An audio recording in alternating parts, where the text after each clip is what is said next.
Evangelho de Marcos, capítulo 9, versículos 9 a 32 nessa noite. Marcos, capítulo 9, versículos 9 a 32. Bendita a palavra do Senhor, que tem sido, semana após semana, o pão para as nossas almas, o alimento seguro, que realmente nos dá nutrição espiritual e confiança no Senhor, como nós acabamos de cantar. Ouça com atenção o que a palavra de Deus diz. Versículo 9. Ao descerem do monte, ordenou-lhes Jesus que não divulgassem as coisas que tinham visto até o dia em que o Filho do Homem ressuscitasse dentre os mortos. Eles guardaram a recomendação, perguntando uns aos outros que seria o ressuscitar dentre os mortos. E interrogaram-no, dizendo: por que dizem os escribas ser necessário que Elias venha primeiro?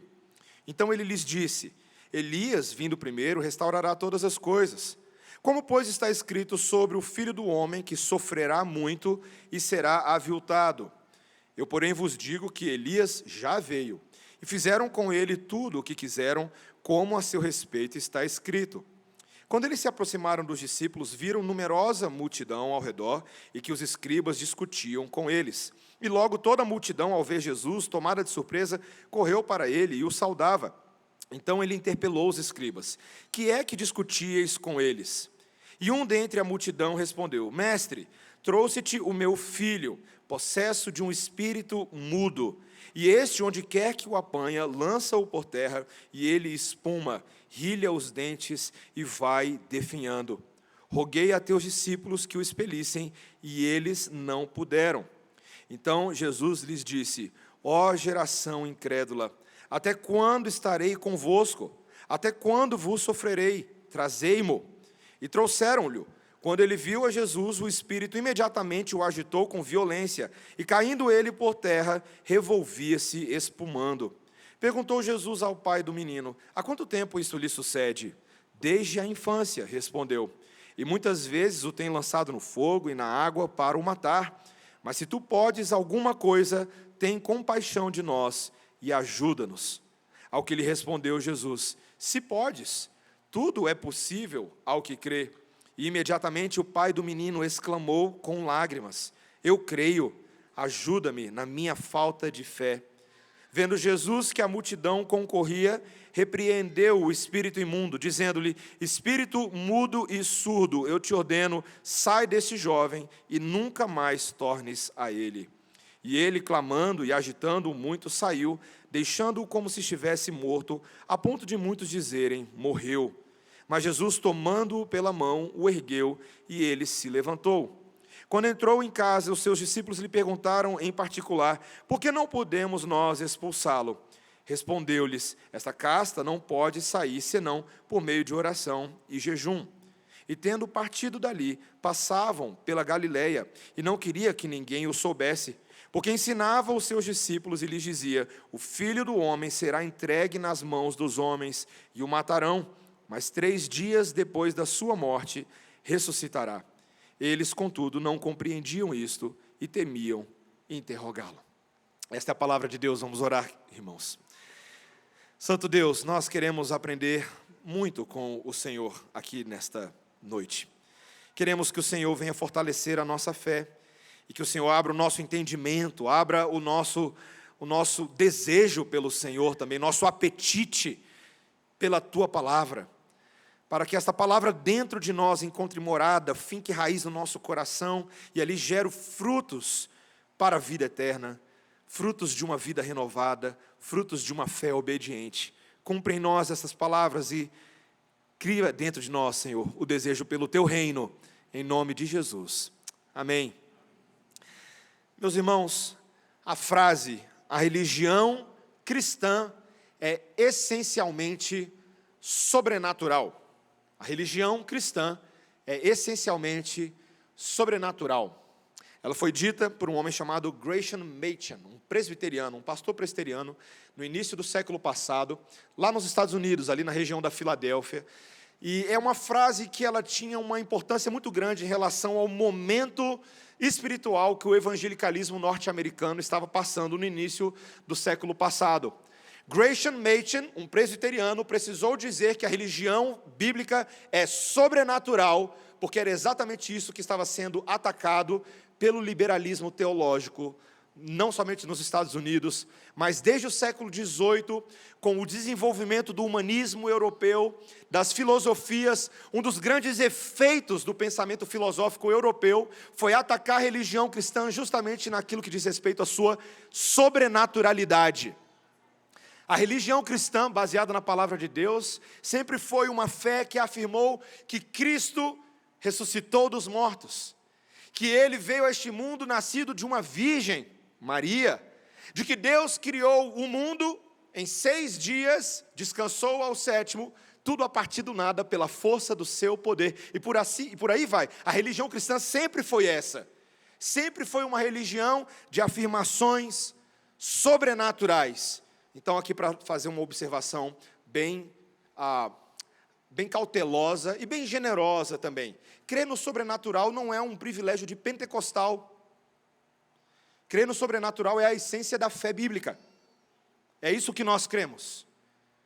Não importa se você é presbiteriano, batista, assembleiano, não importa. Essa é a fé das Escrituras. E meus irmãos, se você não está enxergando onde eu quero chegar com isso, deixa eu partir para o outro lado. Qual é o problema ou a consequência de se remover o sobrenatural da fé? Meus irmãos, o problema é que quem se beneficia com isso é o diabo. É o diabo. C.S. Lewis, no seu livro Cartas do Inferno, ou a tradução seria Cartas do Diabo ao seu aprendiz, logo no prefácio ele faz uma observação muito interessante.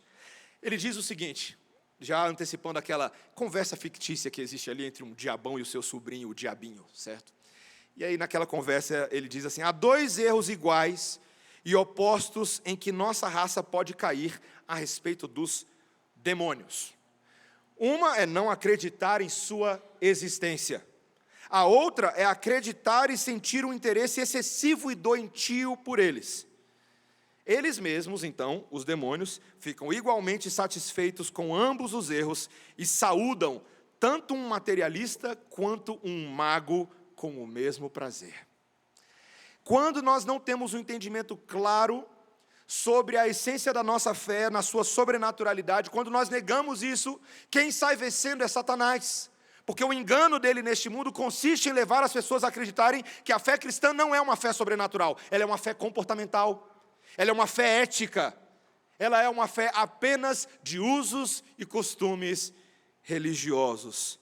Meus irmãos, o texto de hoje está falando da necessidade de entender os movimentos sobrenaturais de Deus por trás da cortina deste mundo, de entender os atos da redenção, de entender a ressurreição dos mortos, de entender a batalha contra um inimigo invisível, para que enfim possamos viver justa e piedosamente no presente século. O texto de hoje vai falar sobre isso. E crianças, para ficar uma dica para vocês desenharem aí, vocês vão desenhar o seguinte, como se fosse um quarto escuro, e alguém vem então e acende a luz, e aí descobre que tem uma pessoa lá dentro daquele quarto, e ele fala para essa pessoa: sai desse quarto, entendeu? Vou falar de novo. Tem um quarto escuro, alguém acende a luz, e vê uma pessoa dentro do quarto e fala: sai desse quarto. Vocês estão pensando, o que é isso, pastor, que você está falando? Calma, calma. Pode desenhar isso, tá bom? Pode desenhar. Meus irmãos, primeiro eu quero ver com os irmãos nesse texto sobre o fato de que a ressurreição, o entendimento dela é essencial a uma visão sobrenatural da fé cristã. De novo, a compreensão da ressurreição é essencial ao entendimento sobrenatural da fé cristã. Aqui do versículo 9 em diante, temos aquela cena logo na sequência de um dos maiores eventos sobrenaturais das Escrituras, a transfiguração de Jesus sobre o monte. Aquele momento em que a glória do Filho de Deus foi vista ainda que por um lampejo. E o Senhor Jesus Cristo vira então para os seus discípulos que o acompanhavam, e Ele pede a eles, Ele conclama a eles no versículo 9, que eles não divulgassem as coisas que eles tinham acabado de ver, até o dia em que o Filho do Homem ressuscitasse dos mortos.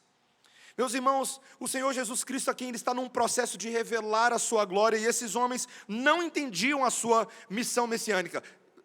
Prova disso é a forma como eles se comportaram lá mesmo, no topo do monte, quando falaram, vamos fazer uma tenda aqui, vamos fazer uma tenda ali, vamos ficar por aqui mesmo. Eles não estavam entendendo ainda toda a glória de Cristo Jesus e tudo o que precisava acontecer. Então Ele pede a eles silêncio até o dia da ressurreição. Meus irmãos, a ressurreição lá na frente seria um evento chave para explicar e destrancar o entendimento desses homens sobre tudo o que estava acontecendo.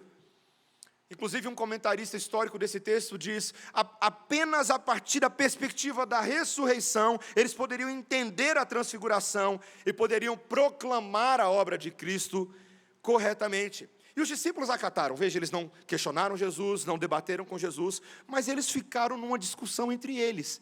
Que negócio é esse de ressurreição? Ali eles começaram a conversar. O que ele quer dizer com isso? Veja, meus irmãos, a essa altura do campeonato, os judeus aqui já sabiam que Jesus estava atribuindo o título de Filho do Homem a Ele mesmo. Mas os judeus tinham uma crença ortodoxa numa ressurreição geral lá no último dia.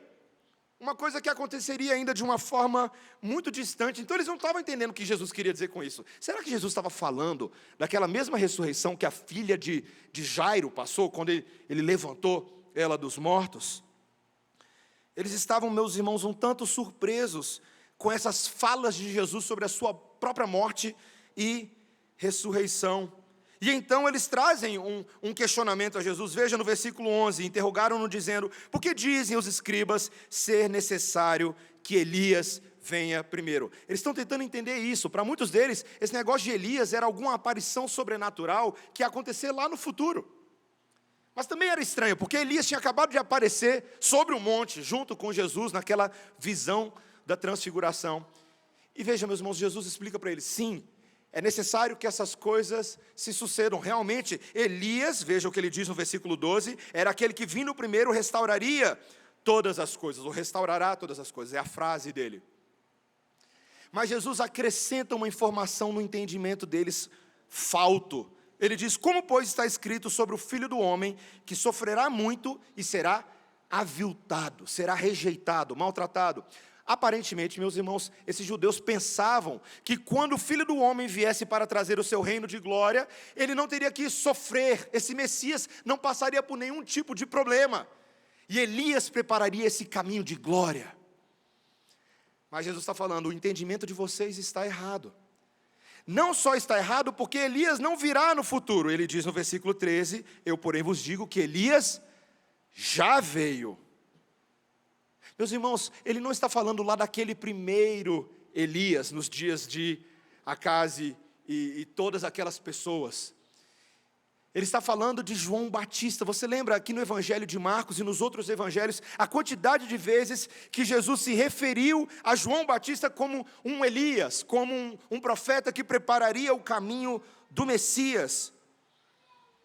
E de fato, meus irmãos, ele quer levar essas pessoas a entenderem todas essas etapas, assim como Elias havia sido rejeitado, maltratado, e João Batista também foi rejeitado e maltratado. Você lembra disso? Herodes e Herodias, aquela família real que acabou literalmente cortando a cabeça do profeta.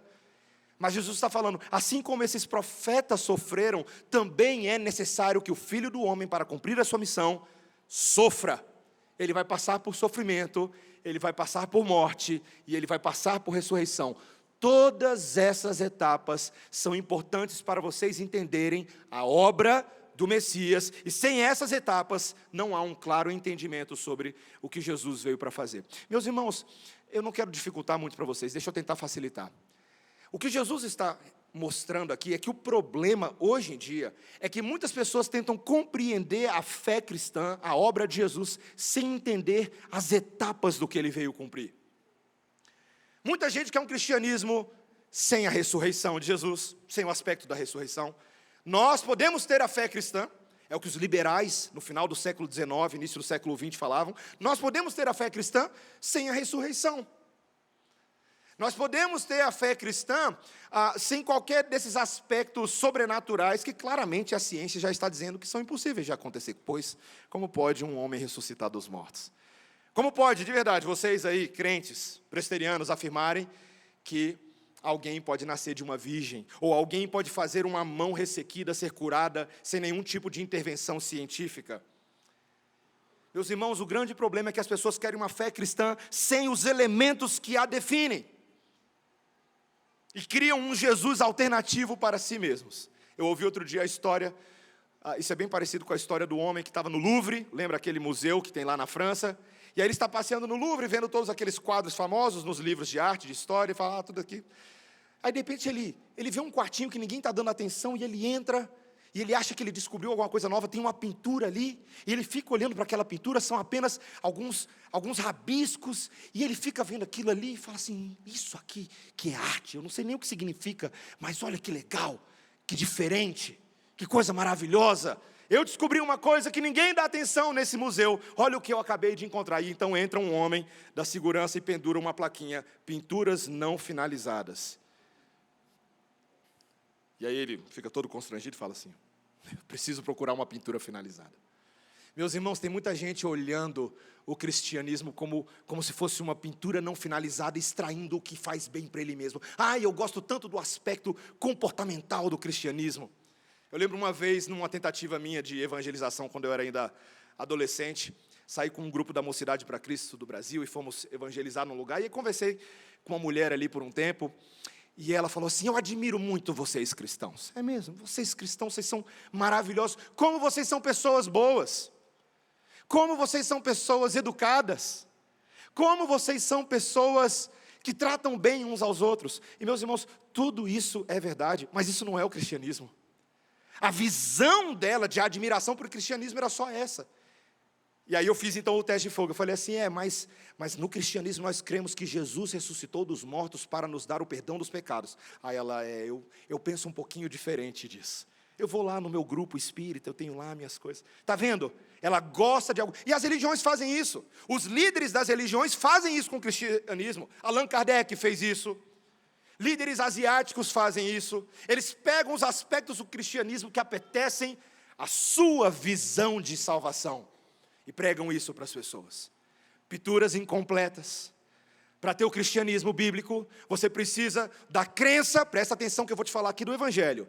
Você precisa na crença de um pacto eterno de salvação, de um Deus que envia a segunda pessoa da Trindade, que sendo Deus verdadeiro se encarnou como homem, assumiu a nossa forma, viveu entre nós sendo perfeitamente Deus, perfeitamente homem, cumpriu toda a lei de Deus, inclusive a maldição de morrer na cruz pelos nossos pecados, ressuscitou dos mortos, subiu aos céus e de lá voltará para resgatar a igreja. Tudo isso é o cristianismo. Qualquer coisa menos do que isso, ou mais do que isso, não é o evangelho apostólico que nos foi entregue pelo apóstolo Paulo. Romanos capítulos 1, versículos 1 a 5.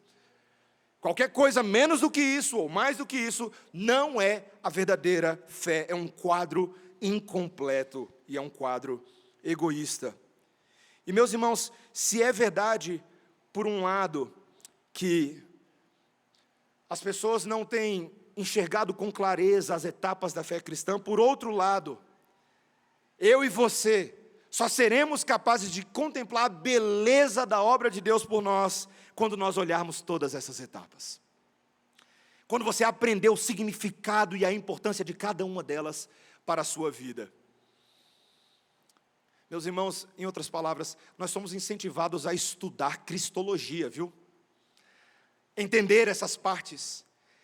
Outro dia alguém virou para mim, dando uma olhadinha lá no nosso livro de estudo da escola dominical e comentou comigo, pastor, essa parte aqui é importante para a gente? Essa parte das duas naturezas de Cristo, isso aqui é importante para a gente? Eu falei sim. Ela, por quê, pastor? Porque está na Bíblia. Não foi uma invenção. Não foi Calvino, Berkoff, Lutero, Beza, não foi nenhum desses, Melanchthon. Não foi invenção. Está nas Escrituras, foi revelado para nós. E nós precisamos crer em tudo que é revelado para nós, porque quando aprendemos, estudamos e cremos, nosso coração se alegra, nossa fé se gloria na obra do Senhor. E nós passamos a crer no sobrenatural. Esse é o primeiro ponto. Segundo ponto, que é justamente obra do demônio fazer o inverso disso. O poder do demônio causa terrível sofrimento dentro da experiência humana. De novo, o poder do inferno, o poder do demônio, causa terrível sofrimento dentro da experiência humana. Logo após isso, meus irmãos, a cena agora, alguns se aproximaram ali dos discípulos, uma multidão, e Jesus notou que havia alguns escribas discutindo então com eles. Lembra que os escribas eram mestres da lei? E logo toda a multidão, quando viu Jesus, ficou surpresa, a fama de Jesus o precedia, que alegria, Jesus está aqui conosco. Então ele mesmo interpela um dos escribas e diz: o que vocês estão discutindo?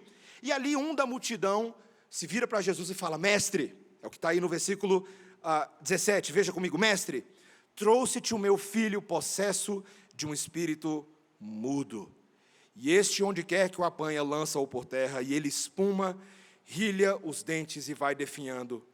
Roguei a teus discípulos que o expelissem, e eles não puderam. Meus irmãos, não é a primeira vez que Jesus lida no seu ministério com um endemoniado. Isso não era novidade para Jesus, mas cada vez que Jesus lida com uma pessoa assim, nós deveríamos ficar um tanto consternados com o grau de opressão que o diabo faz na vida de uma pessoa.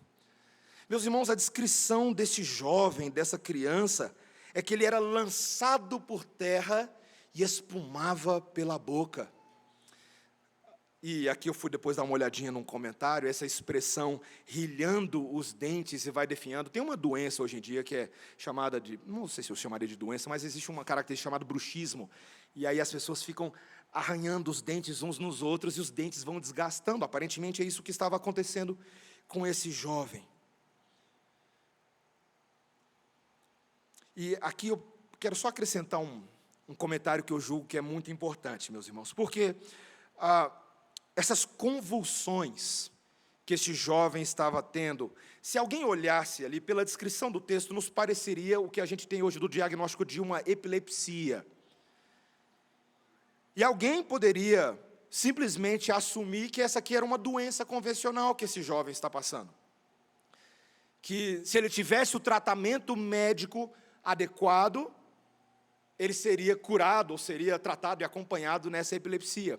E eu estou fazendo esse comentário, meus irmãos, porque eu quero equilibrar e esclarecer que nem toda doença que, obviamente, nós vemos entre as pessoas é causada por demônios.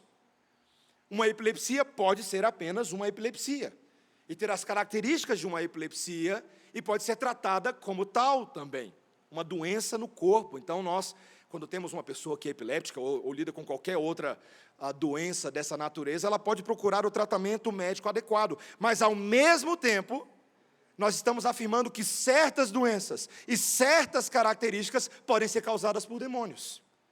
É o que a palavra de Deus está dizendo. E veja que o Senhor Jesus Cristo aqui não reduz isso aqui a meramente uma pequena doença. Ele vê uma influência do maligno na vida desse jovem, mas ao mesmo tempo ele vê a grande falha espiritual dos seus próprios discípulos. Você viu, meus irmãos, o que ele diz no versículo 19? Olha aí o que ele diz no versículo 19. Então Jesus lhes disse: ó geração incrédula, até quando estarei convosco? Até quando vos sofrerei? Meus irmãos, ele está falando dos seus próprios discípulos. A acusação é que eles não davam conta de resolver o problema, e por isso, Jesus, eu estou pedindo para você. E, meus irmãos, aquele pai de família fez certo em pedir aos discípulos. Eles haviam recebido a autoridade da parte de Cristo para exorcizar demônios, não é? O que a Bíblia já havia dito para a gente. Mas ainda assim eles não conseguiram fazer, e Jesus diz: geração incrédula. Geração incrédula. Jesus, meus irmãos, acusa a incredulidade deles e depois explica lá na frente. Os discípulos, um tanto constrangidos, eles viram para Jesus. Você pode ver aí nos versículos 28 e 29, acompanhe comigo a leitura. Quando entrou em casa, os seus discípulos lhe perguntaram em particular: por que não podemos nós expulsá-lo? Respondeu-lhes: essa casta não pode sair senão por meio de oração e jejum. Os discípulos, meus irmãos, tinham uma visão de fé torta. Porque eles achavam que fé era simplesmente assim um poderzinho espiritual meio abstrato, mas a gente tem fé. Só que eles não entendiam que a fé que Jesus estava falando exigia esforço. Aquele demônio, aquela casta, Jesus não entra em muitos detalhes, mas exigia esforço em oração, esforço em jejum, perseverança, tempo de dedicação e consagração de si mesmo na presença do Senhor para alcançar certos objetivos espirituais. Meus irmãos, a fé bíblica é uma fé esforçada. Você precisa entender isso, e a gente está vivendo, infelizmente, uma geração cada vez mais frouxa. Nossos jovens, nossas crianças estão ficando um tanto acostumados com os dispositivos facilitadores da vida moderna que já não querem mais se esforçar. Outro dia, minha pequena filhota Melissa, ela vira lá da sala e fala assim: papai, muda o canal para mim. Aí eu falo: filha, eu acho que todo pai já deve ter passado por alguma versão dessa história. Filha, pega o controle e faz. E meus irmãos, ela faz literalmente, ela faz: está muito longe, papai. Não estava, meus irmãos, estava assim.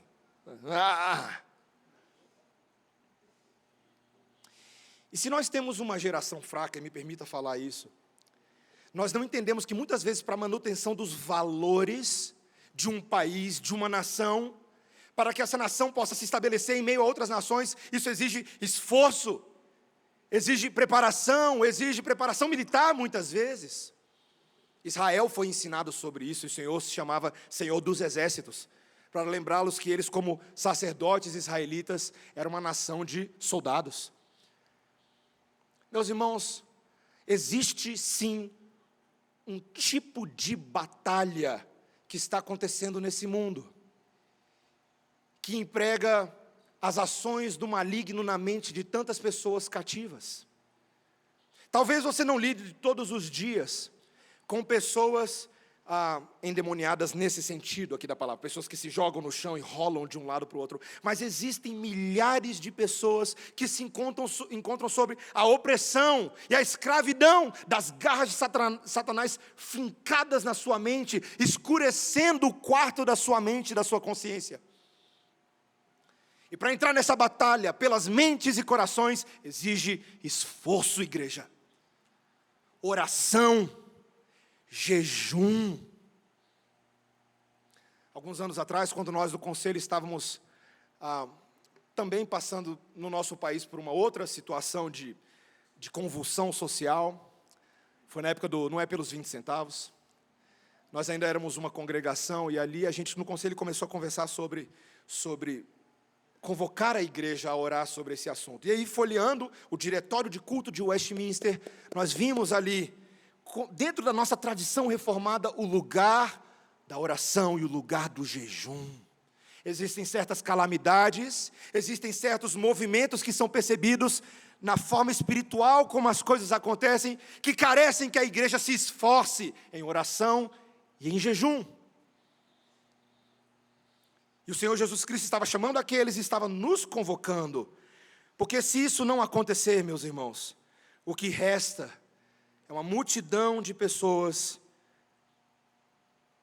vivendo uma vida desgraçada sem Jesus. Eu olho, meus irmãos, para a situação desse rapaz. Logo na frente você vai perceber que Jesus pergunta ao pai do menino, aí no versículo 21, dá uma olhadinha, ele pergunta: há quanto tempo isto lhe sucede?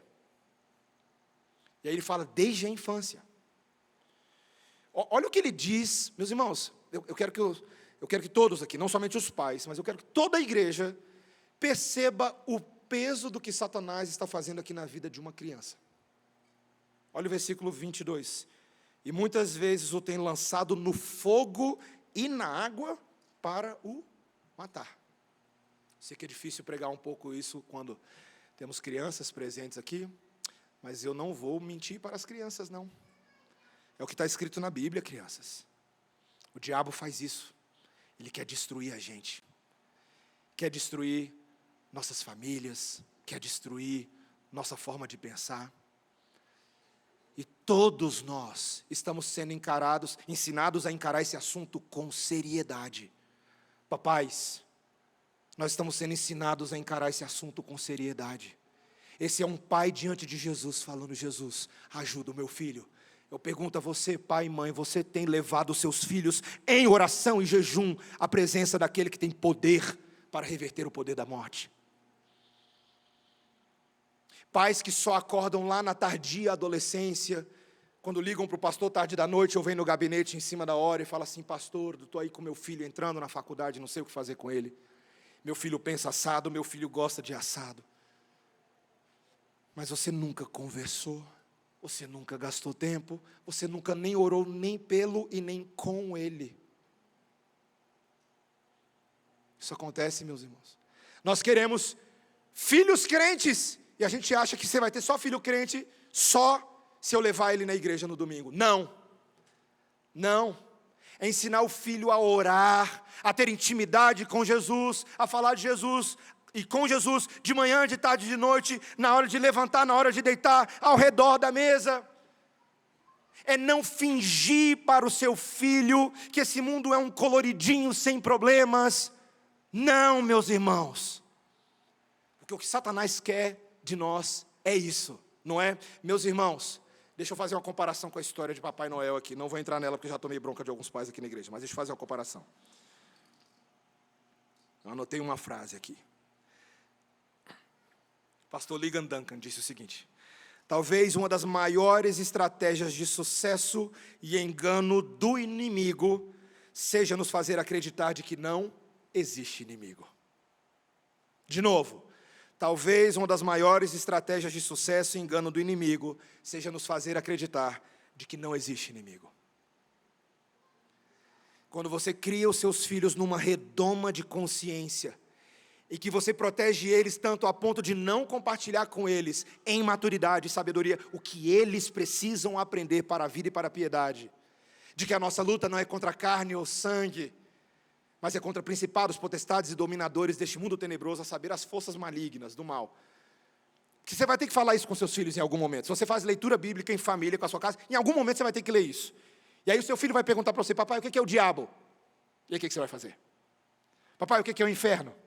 Papai, o que é esse negócio de demônio? Porque apareceu aqui em Marcos, aqui. Aqui em João apareceu aqui. Seu filho é inteligente. Você vai ter coragem de explicar para ele como é o mundo?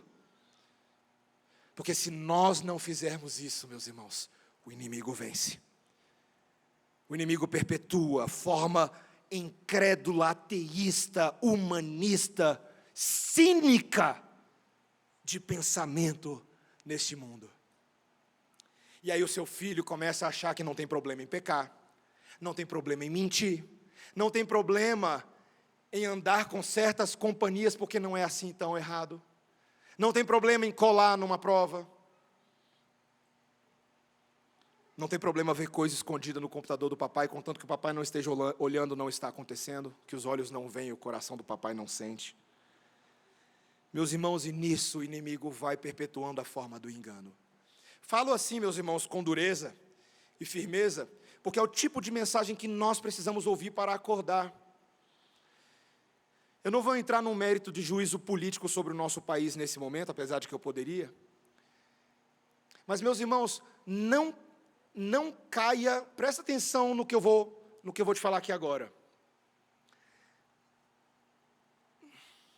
Não caia num discurso de apenas apetecer gosto político de um lado ou de outro, sem perceber que muitas vezes por trás de tudo isso, Satanás está tentando nos confundir, está tentando nos enganar, está tentando nos fazer perder mais tempo com os movimentos políticos desse mundo do que confiarmos e descansarmos no Deus Todo-Poderoso da igreja. Então, mesmo eu e você, às vezes a gente tem toda a teologia, mas na hora do vamos ver a gente não confia, fica ansioso, fica chateado, xinga, bota o dedo no telefone, manda mensagem que não deveria passar para frente, porque não descansamos no Senhor. E assim não ensinamos os nossos filhos também a descansar. Meus irmãos, Satanás não tem poder para nos arrancar do livro da vida, mas ele tem poder para tropeçar. Ele tem poder para nos enganar. Ele fica ao derredor dos eleitos, tentando encontrar brechinhas, lançar setas na nossa direção, e nós precisamos estar atentos. esse pai estava perdido e ele chega à conclusão de que ele não tinha poder em si mesmo para resolver o problema do seu filho. E é por isso, meus irmãos, que em último lugar nesse sermão, nós veremos que Deus tem que fazer algo por nós. É o poder da ressurreição de Cristo que expulsa o diabo verdadeiramente. Você percebe que esse pai, no versículo 22, no final dele, veja comigo, acompanha a leitura, ele vira para Jesus e fala: se tu podes alguma coisa, tem compaixão de nós e ajuda-nos. Meus irmãos, eu louvo a Deus que esse pai pediu ajuda ao especialista em compaixão, ao especialista em misericórdia. E Jesus responde a ele, versículo 23, se podes, tudo é possível ao que crê. E imediatamente o pai do menino exclama com lágrimas: eu creio, ajuda-me na minha falta de fé. Veja, meus irmãos, esse é um momento de um ensino tão importante para a gente. Fé não é o poder do pai de resolver e fazer algo a respeito do seu filho. Fé é a confiança que o pai tem de que ele não dá conta de fazer, mas Jesus pode fazer. Aquele que é o objeto da nossa fé é quem atua nas nossas vidas. Existe um elemento de troca: eu desisto de mim, eu desisto do meu jeito, e eu me lanço àquele que tem poder sobre a minha vida. E ele faz isso, meus irmãos. O comentarista coloca: a cura, em última instância, depende do poder de Deus, e não da extensão da nossa fé. Fecha aspas. Tudo é possível ao que crê. Fé verdadeira, meus irmãos, olha para Jesus, o autor e consumador da nossa fé, e enxerga nele o Deus Todo-Poderoso, o Criador dos céus e da terra, o Deus em majestade e em glória, o Deus incomparável, e fala: eu olho todos esses atributos e eu creio que é o Senhor é o centro da minha esperança. Então ele não coloca limites para o poder de Deus. O Senhor pode, então está tudo certo. Eu confio no Senhor. E aqui nós vemos Jesus fazendo aquilo que ele faz de melhor. Versículo 25, ele repreende o espírito imundo, dizendo, veja aí, versículo 25, espírito mudo e surdo, eu te ordeno, sai desse jovem e nunca mais tornes a ele. Eu gosto desse detalhe que não aparece necessariamente em todas as outras passagens de exorcismo que Cristo realiza. Ele fala: sai desse jovem e não retorne nunca mais a ele. É como se Jesus já estivesse agora caminhando para uma segunda fase do seu ministério, em que todas as suas ações vão ficar mais claramente definitivas. Toda obra que Jesus está fazendo é uma obra de valor definitivo. E, meus irmãos, uma cena acontece aqui, quando no versículo 26, ele clama, o demônio dentro daquele jovem, ele se agita numa convulsão, e ele sai do corpo daquele jovem e deixa ele como se estivesse morto, a ponto de muitos dizerem: morreu, é o que está escrito aí. Essa cena me cortou muito, meus irmãos, essa semana estudando esse texto, porque ela mostra o resultado final da obra de Satanás na vida de uma pessoa. Ele pode até nos enganar as pessoas, se revelando como aquele que por um tempo nos dá bênçãos, sucessos, alegrias, mas no fim das contas termina em morte. É o estado desse jovem. Eles olham para ele e falam: morreu, não tem solução. Esse é o fim da ação do maligno. O salário do pecado é morte. Mas graças a Deus, meus irmãos, que aqui estava aquele que traz o dom gratuito de Deus, a vida e a vida eterna. Então Jesus, versículo 27, toma ele pela mão e o ergueu, e ele se levantou. Meus irmãos, tão fácil quanto Satanás foi capaz de destruir a vida daquele jovem, foi a facilidade como Jesus teve de fazê-lo voltar à vida. Eu fico impressionado com isso, meus irmãos. Se alguém um dia dissesse para mim: Mateus, você tem poder para ressuscitar alguém dos mortos, como é que você faria isso? Eu daria um show, meus irmãos. Eu faria um teatro, pular, perna para um lado, perna para o outro, rodopiaria 3 vezes, falaria palavras e encantamentos. Jesus não faz nada disso. Ele não tem necessidade nenhuma. Ele toma ele pela mão e o jovem está vivo. Está vivo na presença de Deus. E novamente, meus irmãos, no versículo 30, quando Jesus sai dali, ele passa pela Galileia e não queria que ninguém o soubesse novamente das coisas que haviam acontecido. Ele disse isso lá antes e agora está dizendo de novo, porque versículo 31, ele ensinava os seus discípulos e lhes dizia: o Filho do Homem será entregue nas mãos dos homens e o matarão, mas 3 dias depois da sua morte ressuscitará. Eles, contudo, não compreendiam isto e temiam interrogá-lo. Ele continua dizendo que o motivo ainda para não divulgar essas coisas tem a ver com a sua ressurreição, que ele explica mais detalhadamente agora.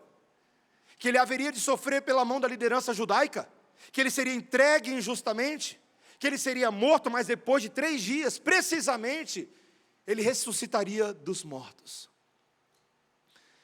Meus irmãos, esses discípulos não estavam enxergando ainda com clareza, mas Jesus estava antecipando o maior evento de alegria para os homens nesse mundo. Vocês, discípulos, é como se Jesus estivesse dizendo o seguinte nas entrelinhas, ouça o que eu vou te falar aí agora. Discípulos, vocês agora não estão entendendo muito bem como as coisas funcionam. Vocês não têm fé suficiente. Ora vocês conseguem expulsar, ora vocês não conseguem.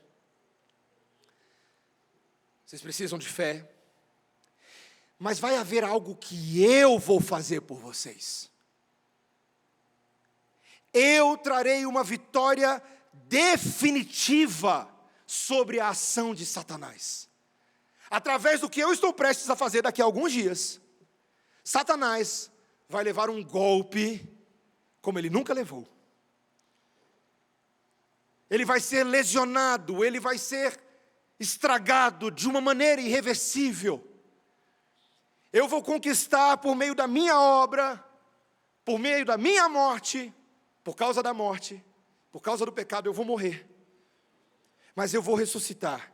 E a partir do momento que eu ressuscitar, toda essa situação infernal estará resolvida. Abra comigo a palavra do Senhor em 1 Coríntios capítulo 15.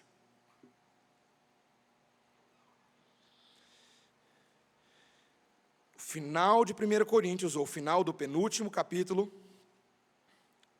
de um capítulo que o apóstolo Paulo vem explicando para a igreja de Corinto a dificuldade que eles tinham em entender esse tema da ressurreição. Depois você pode estudar com calma 1 Coríntios capítulo 15, do início até o final. Você pode ouvir os sermões que nós pregamos aqui na igreja, foram 4 sermões na série de 1 Coríntios, apenas no capítulo 15, ouça depois.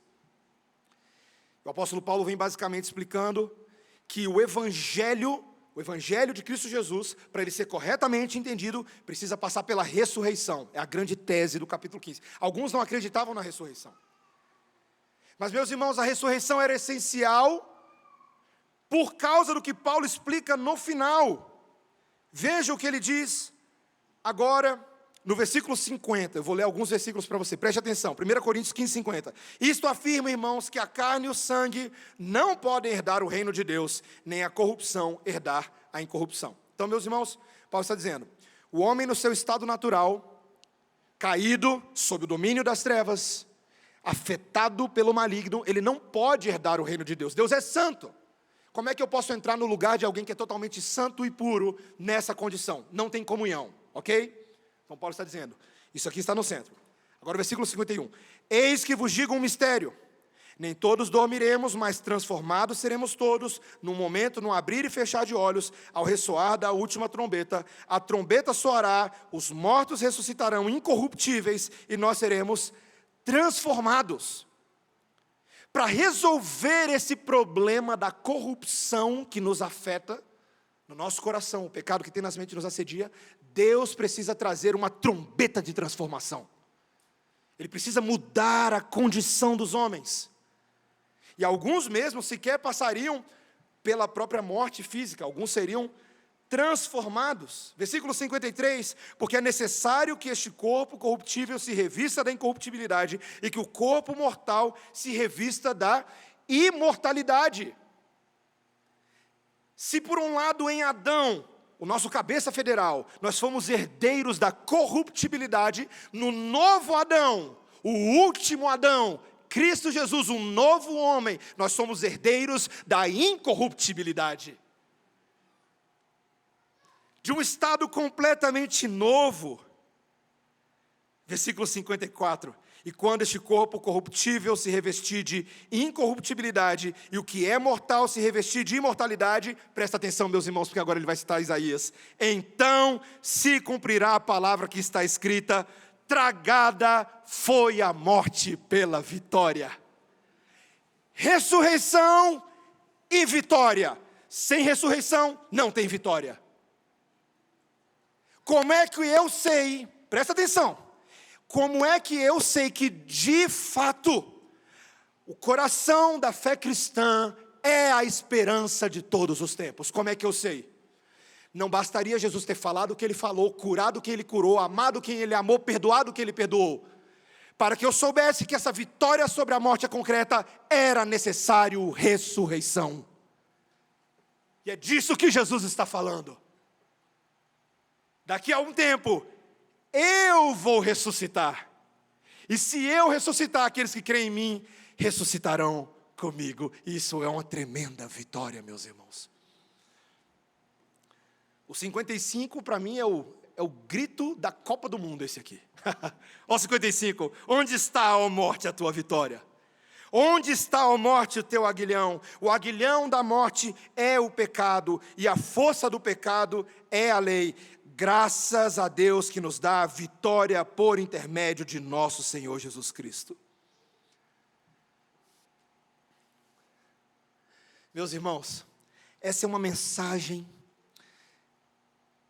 Nós ali na liturgia, nós cantamos o Salmo 91, os irmãos perceberam. O Salmo 91 fala que o Senhor é o nosso refúgio, e ali na adaptação que ele diz no refrão, ele diz: em ti confio, Deus poderoso, Emanuel, em ti está minha fé, em Jesus me esconderei. Não foi o que a gente cantou ali?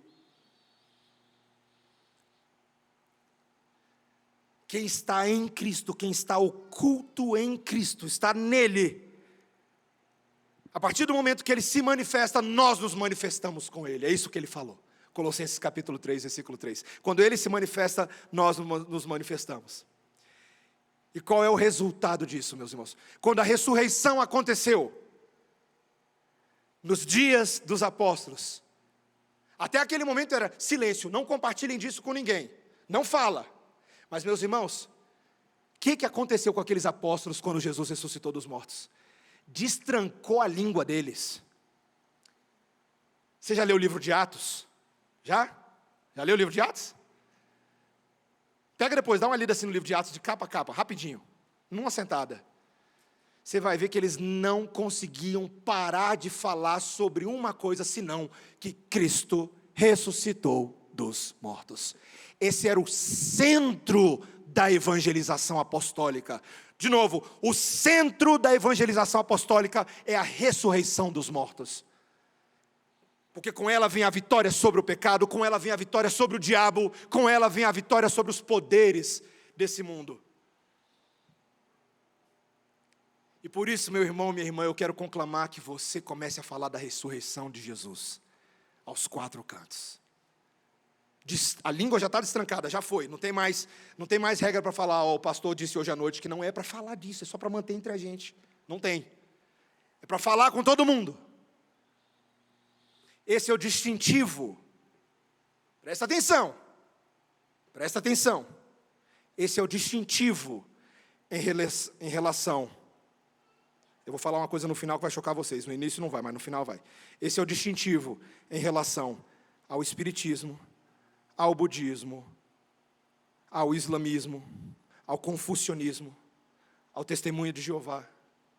Esse é o distintivo em relação ao bolsonarismo, ao lulismo.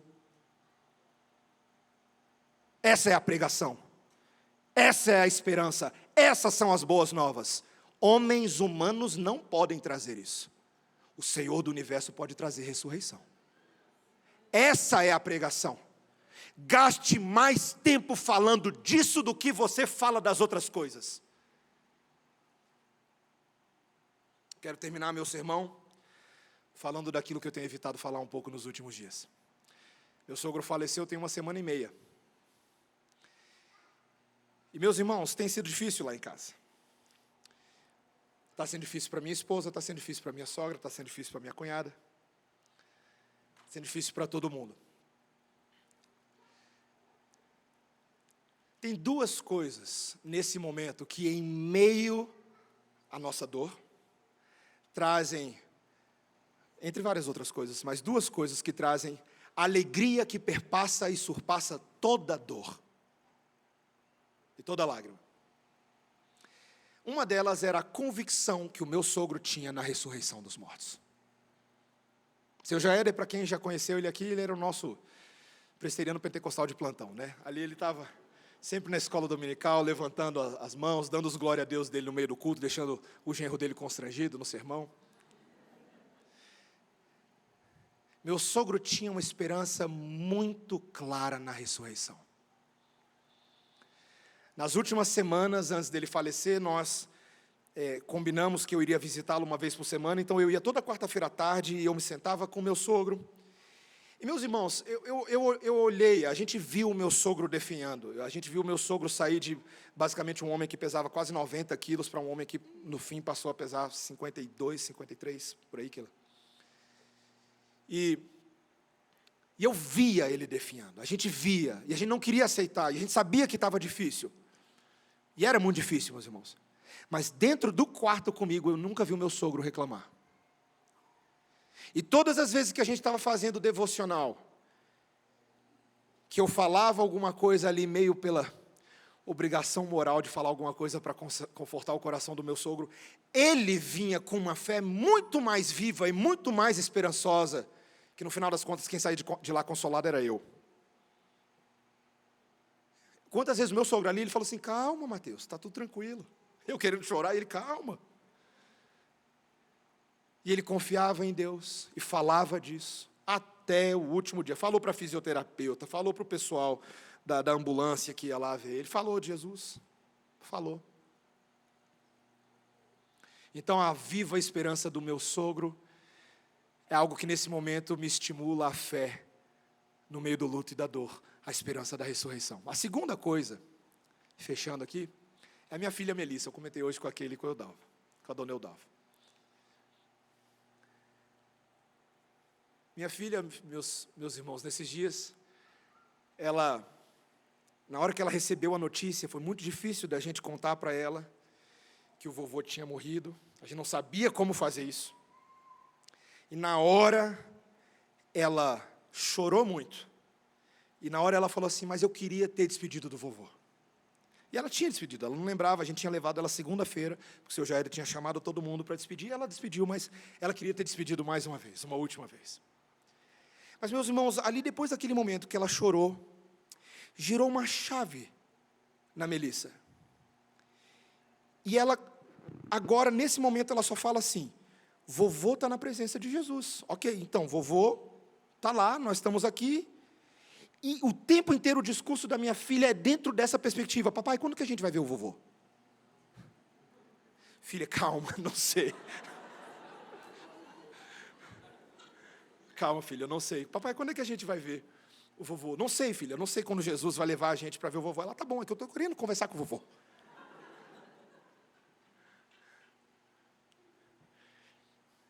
A gente ensinou para ela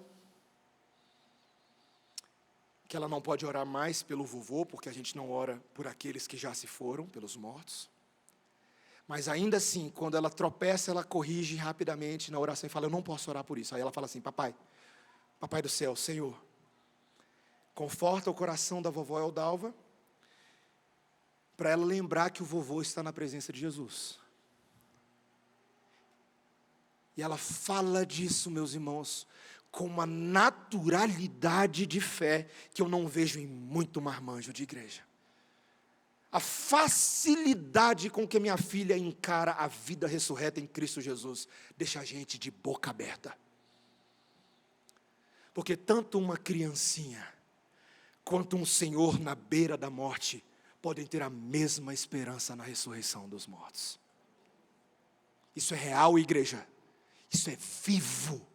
E quem vive, meus irmãos, à luz da esperança da ressurreição e da vida eterna, é o homem mais livre de toda a ação de Satanás que pode existir. É a pessoa mais feliz, mais desimpedida e mais contente que existe. Porque ela pode viver dia a dia em serviço humilde e confiante no Senhor. Que o Senhor nos ajude, meus irmãos, não somente pela experiência do meu sogro e da minha filha, mas pela palavra de Deus, a confiarmos naquele que ressuscitou dos mortos. Uma última palavra para você: se você crê que Jesus ressuscitou dos mortos, então você já ressuscitou dos mortos também. Você já passou pela primeira ressurreição e aguarda a segunda ressurreição, no qual o seu corpo e o meu serão transformados e revestidos de incorruptibilidade. Que o Senhor te motive dia a dia a servi-lo com alegria. Vamos orar, meus irmãos. Bendito Deus, nós estamos aqui nessa noite para confessar a esperança que temos na ressurreição. Nós cremos nisso, Senhor. Ainda que talvez seja um pouco difícil para a gente no dia a dia, dentro dessa forma secularmente religiosa do mundo de pensar, uma forma antissobrenatural, uma forma que é movida apenas pelas ações dos homens. Senhor, a Tua palavra nos convida hoje a pensar na vitória sobre a morte, na vitória sobre o diabo e na vitória sobre o pecado. Porque Cristo verdadeiramente ressuscitou dos mortos, a nossa esperança não é vã. E nós podemos livremente e abertamente nos confortar uns aos outros com essas palavras. E podemos dar essa esperança àqueles que não creem em Cristo Jesus. Esta é a boa nova. Senhor Deus, ajuda-nos a pregar esta palavra com fidelidade, para que sejamos capazes de pregar. Ajuda-nos a crer, Senhor, atua na nossa falta de fé, para que crendo em Ti possamos orar mais, jejuar mais, trabalhar mais, sabendo que a nossa final e cabal redenção já está às portas, Senhor. Então, Senhor, dá-nos este trabalho. Satanás já foi derrotado. Ele ainda é general de um exército teimoso que acha que não foi derrotado, mas que se arrasta pelo campo de batalha já golpeado de forma mortal pela ressurreição de Cristo Jesus. Então essa é a nossa esperança e essa é a nossa fé. Ajuda-nos em nome de Jesus. Amém.